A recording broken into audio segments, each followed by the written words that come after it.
All right, let's see how you did. Practice problem 3. I'm gonna write it vertically. 7 over 11 plus 2 over 5. I'm gonna multiply and I'm gonna get 55.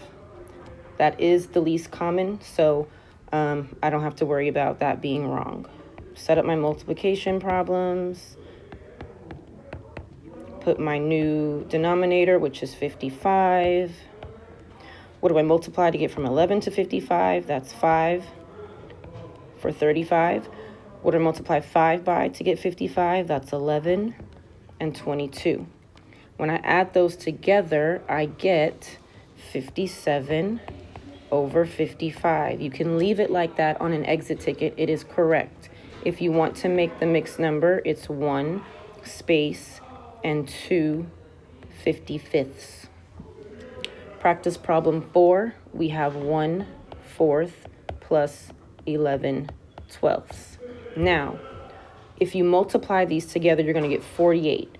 That is not the least common multiple. That is not your least common denominator. Why? Because if you count by 4s, you get 4, 8, 12.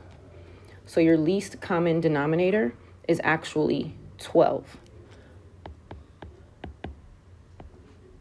So you don't have to do anything to this fraction. It stays the same. So what do I multiply 4 by? 3. That's 3 over 12 plus 11 over 12. That gives me, what, 14 over 12? You can leave it as 14 over 12. If you know that, hey, I can actually reduce that, you can also write it as 7 over 6. If you want to make the mixed number, you could write it as 1 and 1/6. All of these would be correct. You could even write it as 1 and 2/12 if this is the one that you chose to make your mixed number from. All of those would be correct. I would just leave it. You don't have to reduce right now because I'm not asking you to.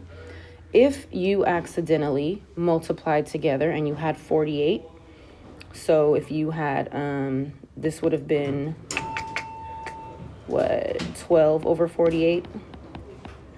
And this would have been 44 over 48.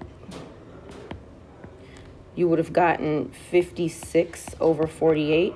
If you left it like that, your answer would be wrong because you're not using the least common denominator. So you can reduce that down and you'll get the same answers.